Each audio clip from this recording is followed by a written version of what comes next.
तो एक ही है, वह है भारतवंशी। मैं उस भारत से आता हूँ जिसके होठ में गंगा और हाथ में तिरंगा है। वो भारत जो कभी सत्यम शिवम सुंदरम, कभी वंदे मातरम और कभी पंजाब सिंध गुजरात मराठा द्राविड़ उत्कल बंगा है।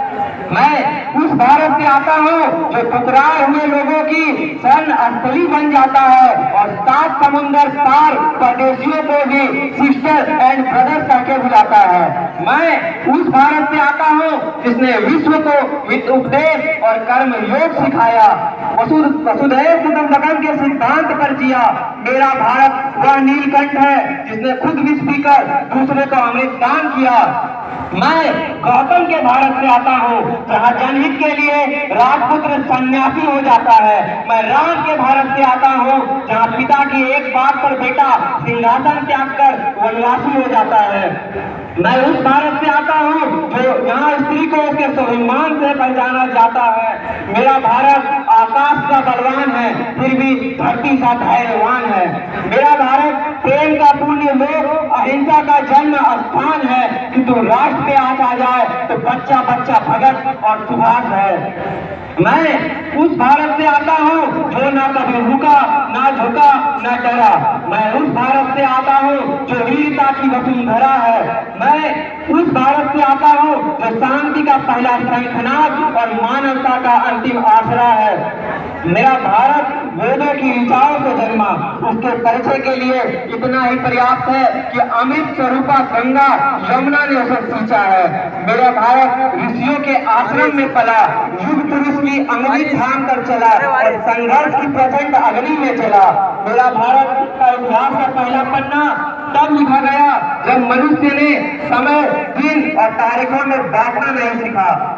10,000 वर्ष पहले मेरे भारत का खाका बनना शुरू हुआ, लेकिन इतना पुराना इतिहास सिद्ध करने के लिए आज मेरे राष्ट्र के पास साक्ष्य नहीं है।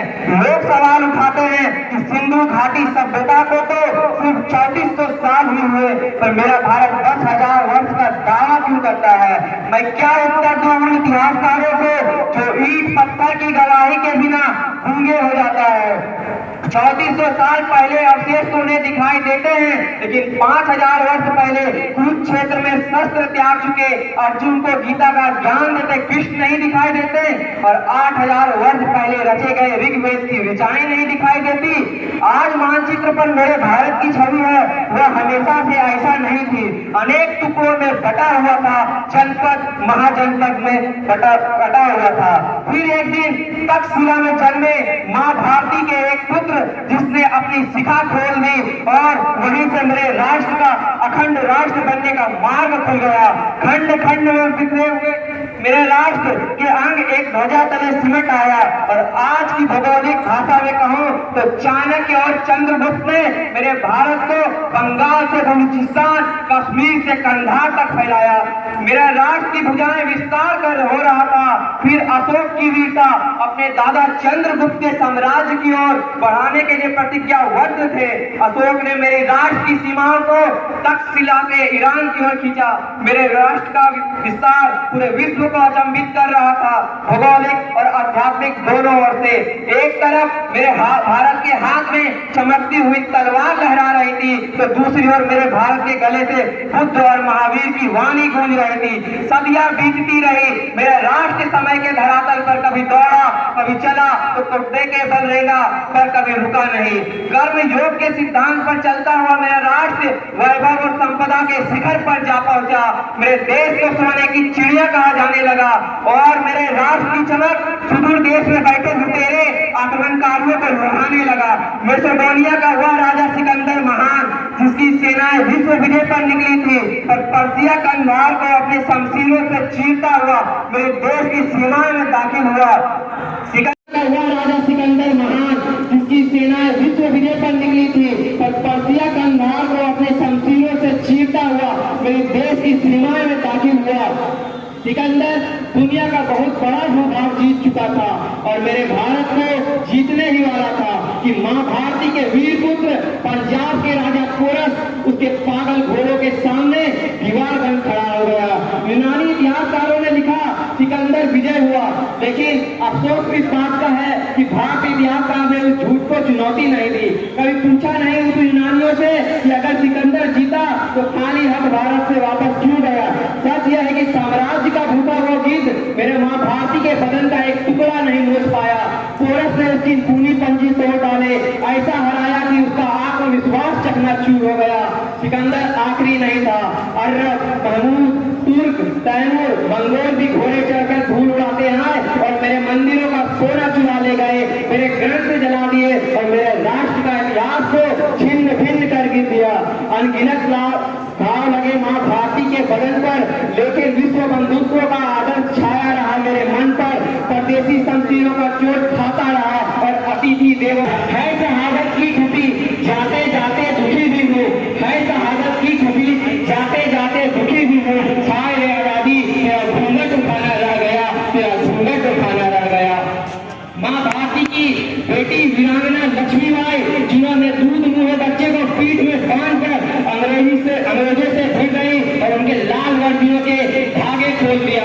चंद्रशेखर आजाद एक पिस्तौल लिए और फटकार के अनगिनत अंग्रेजी राइफल से लड़ गया और जब पिस्तौल में आखिरी गोली बची तो वंदे मातरम बोलकर माँ भारती के चरणों में जिसकी सेना विश्व विजय पर निकली थी, पर पर्सिया कंधार को अपने शमशीरों से चीरता हुआ मेरे देश की सीमाएं में दाखिल हुआ। सिकंदर दुनिया का बहुत बड़ा भूभाग जीत चुका था और मेरे भारत को जीतने ही वाला था कि माँ भारती के वीर पुत्र पंजाब के राजा पोरस उसके पागल घोड़ों के सामने दीवार बन खड़ा हो गया। यूनानी इतिहासकारों ने लिखा सिकंदर विजय हुआ, लेकिन अफसोस इस बात का है कि भारतीय इतिहासकार ने उस झूठ को चुनौती नहीं दी, कभी पूछा नहीं उस यूनानियों से कि अगर सिकंदर जीता तो खाली हाथ भारत से वापस क्यों गया। सच यह है कि साम्राज्य का भूखा वो गिद्ध मेरे माँ भारती के बदन का एक टुकड़ा नहीं नोच पाया। पोरस ने उसकी खूनी पंजी तोड़ डाले, ऐसा हराया कि उसका आत्मविश्वास चकनाचूर हो गया। सिकंदर आखिरी नहीं था, अरब, महमूद, तुर्क, तैमूर, मंगोल भी घोड़े चढ़कर धूल उड़ाते हैं और मेरे मंदिरों का सोना चुरा ले गए, मेरे ग्रंथ जला दिए और मेरे राष्ट्र का इतिहास को छिन्न भिन्न कर गिर दिया। अनगिनत घाव लगे माँ भारती के बदन पर, लेकिन विश्व बंधुत्व का आदर छाया रहा मेरे मन पर।